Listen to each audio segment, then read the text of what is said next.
Trigonometry चल रही थी, 8.2 की बात कर रहे थे अपन। 8.2 के अंदर देखो, सबसे पहले आपको टेबल बनानी चाहिए। क्या सीखनी है? टेबल बनाने के लिए थीटा कितने होते हैं अपन? Sine theta, cos theta, cot theta, sec theta और कोसेक थीटा। टोटल कितना होते हैं? Sine theta, cos theta, tan theta, cot theta, sec theta, cosec theta. अब एक चीज याद रखो, ओवरऑल मिलाकर अपन जो क्लास 10 के अंदर पढ़ते हैं, तो क्लास 10 के अंदर 5 डिग्रीज की वैल्यू अपन इस टेबल के अकॉर्डिंग निकाल सकते हैं। पहला 0 degree, 30 degree, 45 degree, 60 degree, 90 degree. मैं तो ये कहूंगा कि साइन थीटा की वैल्यू आप लोग रख लो, याद कर लो, 2-4 बार बोलोगे याद हो जाएगी। 0 डिग्री, 1.2 ये वैल्यू होती है। जैसे एक लाइन का वर्क करोगे वापस उल्टा वर्क करना है, यानी पहली वैल्यू कौन है? 1, फिर √3/2, फिर कौन है? 1/2, फिर कौन है? 1/2, फिर कौन है? यहाँ तक इक्वेशन। अब tan थीटा कैसे निकलता है? आपको याद रखना है, इसको ऊपर रखना और इसको नीचे। tan थीटा की एक आइडेंटिटी होती है sin theta upon cos square. Identity होती है sin थीटा में cos थीटा का मान क्या देना है? डिवाइड देना है। तो sin थीटा में अपन डिवाइड देंगे तो 0 में 1 का डिवाइड देने पे क्या आएगा? अब इधर आप देखो डिनोमिनेटर इसका 2 इसका 2, तो डिनोमिनेटर आपस में कट जाएंगे। ऊपर कौन बचा? 1 और नीचे कौन बचा? √3। इधर डिनोमिनेटर में √2, इधर डिनोमिनेटर में √2, आपस में कट गए तो 1/1, जिसे अपन 1 बोल सकते हैं। क्या बोल सकते हैं? डिनोमिनेटर में 2, डिनोमिनेटर में 2, 2 से 2 कट गया तो ऊपर कौन बचा? √3 और नीचे कौन बचा? 1। तो 1 लिखने की जरूरत नहीं है। और 0 का किसी में भी डिवाइड देते हो क्या आता है? ये 3 वैल्यू आप सबसे पहले निकाल दो, उसके बाद ये नीचे वाली 3 वैल्यू ऑटोमेटिक निकल जाएगी। करना कुछ नहीं है, आपको याद रखना है कौन किसका ब्रदर है या सिस्टर है। 10 का रिलेशन किसके साथ होता है? कोड के साथ। तो जो 10 की वैल्यू है उसे रेसिप्रोकल करके लिखते हैं। रेसिप्रोकल समझते हो? जैसे ये मार्कर है, अभी इसमें केप ऊपर है, जब अपन इसको रेसिप्रोकल करते हैं तो केप कहाँ जाएगी? यानी ऊपर वाली चीज नीचे आ जाती है और नीचे वाली ऊपर चली जाती है। याद रखना, 0 का रेसिप्रोकल इंफिनिटी होता है और इंफिनिटी का रेसिप्रोकल 0 होता है। याद रह जाएगा। तो 0 का रेसिप्रोकल क्या होगा? इंफिनिटी। इसका रेसिप्रोकल √3/1, नीचे 1 लिखने की कोई जरूरत है? 1 का रेसिप्रोकल, इसके नीचे अपॉन में 1 है तो इसका रेसिप्रोकल क्या हो जाएगा? 1/3। और इंफिनिटी का रेसिप्रोकल क्या हो जाएगा? ये। अब इसका भाई कौन है? कोस का भाई कौन होता है? तो कोस की जो वैल्यू है उसे क्या कर दो आप? रेसिप्रोकल कर दो। 1 का रेसिप्रोकल 1, इसका रेसिप्रोकल इसका रेसिप्रोकल इसका रेसिप्रोकल इसका रेसिप्रोकल। ये कोसेक किसका भाई होता है? साइन का। साइन वाली वैल्यूज को क्या करेंगे? रेसिप्रोकल। 0 का रेसिप्रोकल इसका इसका इसका और 1। यहाँ तक कोई प्रॉब्लम है क्या किसी को? अगर आपको ये टेबल बनानी आ गई तो आप बहुत सारे क्वेश्चन अटेंड करने लायक अपने आप को समझ सकते हो। एग्जाम में क्वेश्चन कैसे आते हैं, किस तरीके से पूछे जाते हैं, उन सब चीजों के ऊपर डिस्कस करते हैं। ये क्वेश्चन एक बार बेसिकली अपन इन क्वेश्चन को करते हैं, फिर एक्सरसाइज के क्वेश्चन को करते हैं। सबसे पहला कहा फाइंड द वैल्यू या द वैल्यू, ऐसा कुछ भी आ जाएगा एमसीक्यूज में आता है, वेरी शॉर्ट के अंदर है। आपको यहाँ पे क्वेश्चन दिया हुआ है कि sine square 30 degree plus cos square 30 degree. ये क्वेश्चन आपको क्या करना है? इस टेबल के अकॉर्डिंग करना है। साइन लिखा हुआ है, साइन वाली लाइन में जाना है।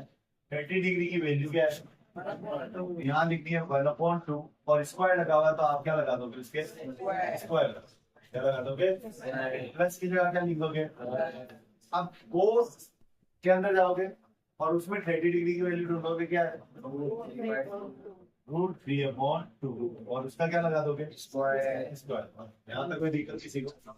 अब 1 का स्क्वायर करते हैं अपन, पता है क्या आएगा? 1। एंड 2 का स्क्वायर वैल्यू क्या होती है? √3 की स्क्वायर वैल्यू क्या होगी?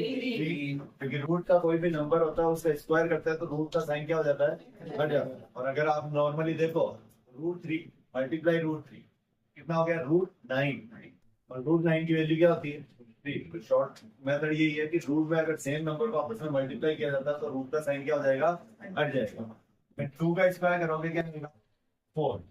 अब जब डिनोमिनेटर दोनों के सेम होते हैं तो एलसीएम लेने की जरूरत नहीं होती, उसी डिनोमिनेटर को लिख दिया जाता है और ऊपर वाली वैल्यू को है जैसा जैसा ही राइट डाउन कर दिया जाता है। 3 प्लस 1 प्लस 3 कितना हो गया, और में 4 का डिवाइड दिया 1 है, तो आंसर के लिए क्या हो गई 1। कोई प्रॉब्लम किसी को आया समझ में, इजी कहेंगे।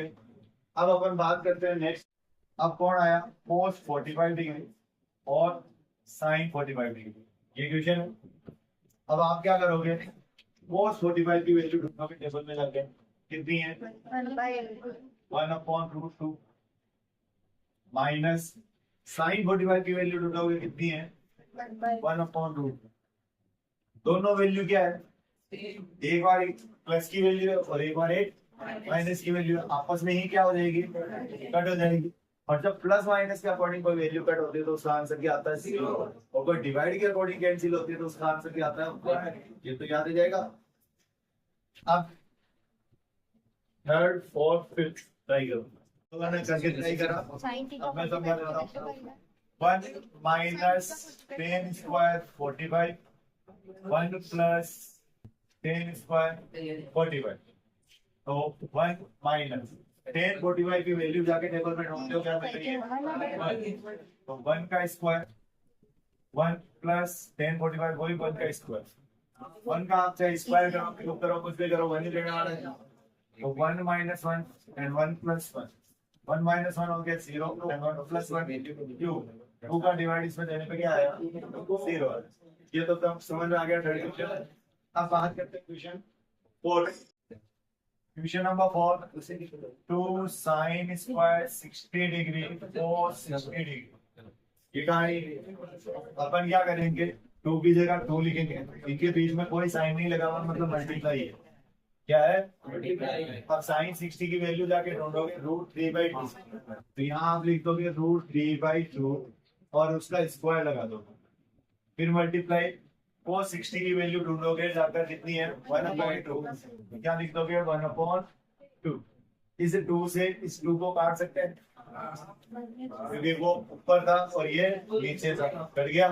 अब √3 का स्क्वायर करोगे क्या आएगा 3, एंड 2 का स्क्वायर करोगे क्या आएगा 4, तो आंसर क्या आया ये। और यहाँ थीटा अलग से दे दिया, यहाँ सब में थीटा की जगह वैल्यू दी हुई थी, यहाँ थीटा को अलग से एक्सप्लेन कर दिया, तो अपन क्या करेंगे 1 माइनस cos स्क्वायर थीटा की जगह क्या लिखो और नीचे sin स्क्वायर 45, थीटा की जगह वैल्यू लिखो।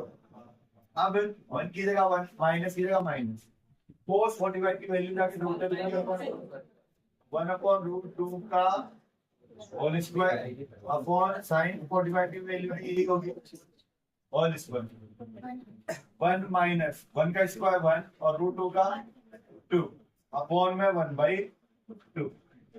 सबसे पहले ऊपर वाले का एलसीएम लोगे क्या आएगा, इसके अपॉन में कुछ नहीं तो कौन है 1। अगर दो चीजें ही एलसीएम में आप ऐड या लेस करते समय यूटिलाइज कर रहे हो तब तो सीधा कॉन्सेप्ट समझो, 1 मल्टीप्लाई 2 क्या हुआ 2 यहाँ लिख दिया। अब इसको क्रॉस कर दो, 1 2 जा 1 1 जा, और अपॉन वाला जो फ्रैक्शन है क्योंकि एक फ्रैक्शन के नीचे दूसरा फ्रैक्शन नहीं रहता तो ये क्या हो जाएगा रेसिप्रोकल, रेसिप्रोकल करोगे तो क्या हो जाएगा 2/1, 2 से 2 कैंसिल हो गया, 2 क्या हो गया, अब 2 में से 1 गया क्या बचा 1 और नीचे भी 1, 1/1 इक्वल टू 1। आया कुछ समझ में, ये ना कि अब ऐसे नोट समझना sin 60 लिखा हुआ है, आप टेबल में जाओगे sin 60 की वैल्यू ढूंढोगे, sin 60 की वैल्यू कितनी दिख रही है, आप यहाँ लिख दोगे √3/2 ब्रेकिंग में लिख दो। cos 30 की वैल्यू जाके ढूंढोगे वो भी कितनी है वर्टिकल, प्लस की जगह क्या लगा दो, sin 30 की वैल्यू ढूंढो कितनी है 1/2 एंड cos 60 की वैल्यू ढूंढो कितनी है 1/2। यहाँ पे कोई परेशानी नहीं। अब इसको इससे मल्टीप्लाई करोगे √3 × √3 कितना हो जाएगा, एंड 2 2 जा वन वन जा, टू टू जा, डिनोमिनेटर सेम है तो एलसीएम क्या है 4 और ऊपर वाली वैल्यू को अपन क्या रखेंगे इजी था।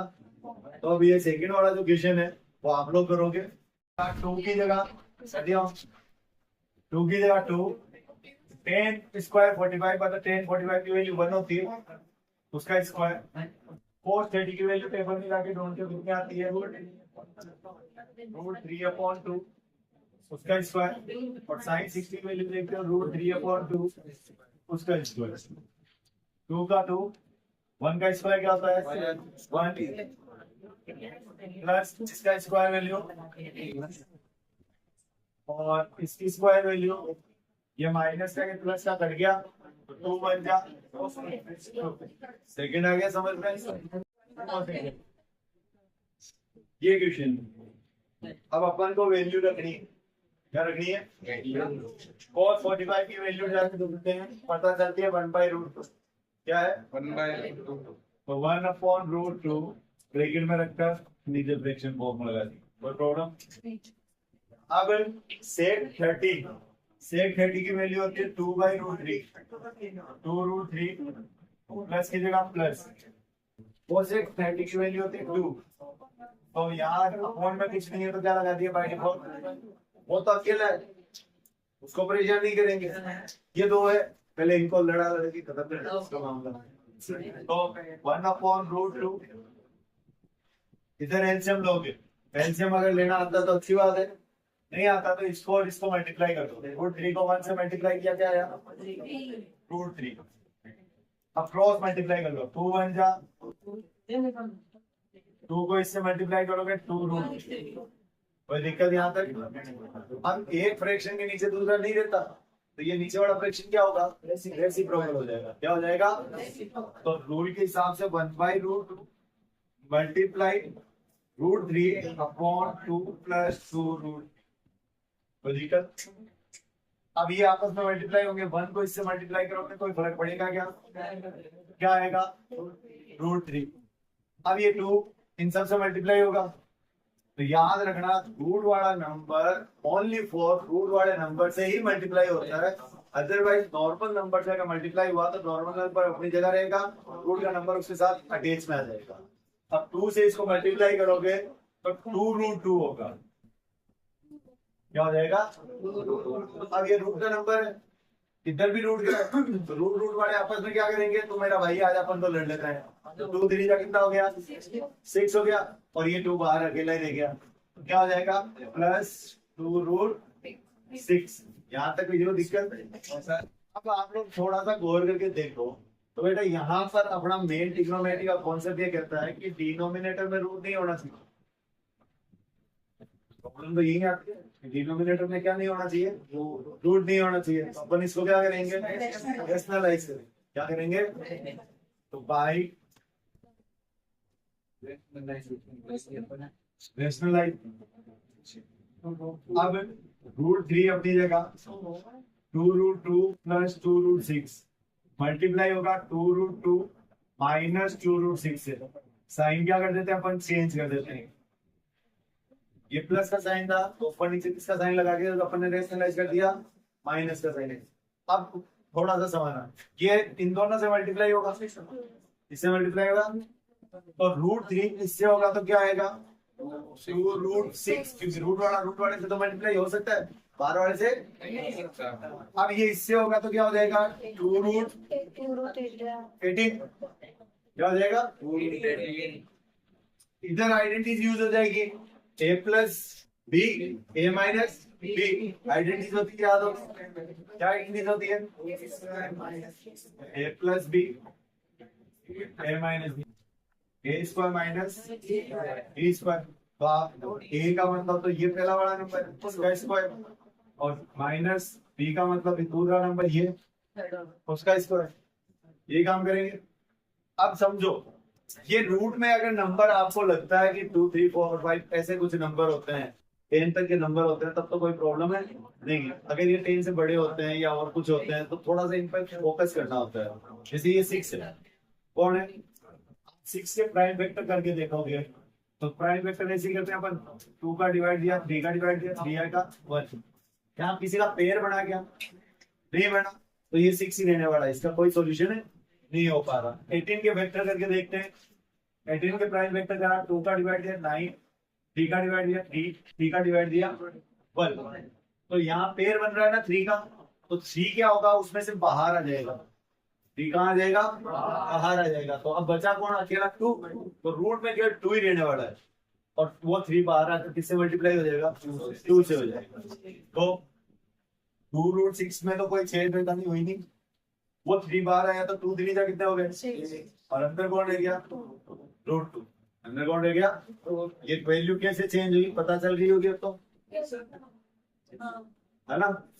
अब इधर आते हैं, 2 का स्क्वायर करोगे क्या आएगा, 4, और रूट 2 का स्क्वायर करोगे क्या आएगा, 2, 2 का स्क्वायर 4 एंड रूट 2 का स्क्वायर 2, तो 4 2 जा, यहाँ वैल्यू क्या आएगी, 2 का स्क्वायर और रूट 6 का 6, तो 6 4 जा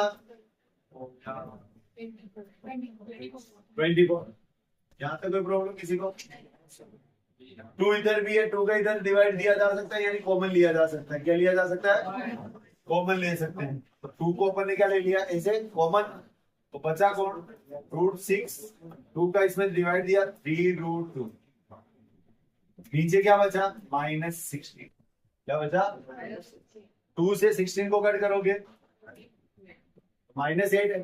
अब नॉर्मली आप लोगों ने इतनी बार मैथ में देखा होगा कि फ्रैक्शंस वैल्यू के अंदर जो माइनस होता है वो हमेशा ऊपर की तरफ होता है, पीछे की तरफ नहीं होता है, तो ये माइनस ऊपर जाएगा तो ऊपर अपना आता ही मच जाएगा, जो प्लस का उसको किसका करेगा, माइनस का उसको किसका कर देगा, तो रूल के हिसाब से -√6 प्लस 3√2 और अपॉन में कौन आ गया 8, ये आपका आंसर है।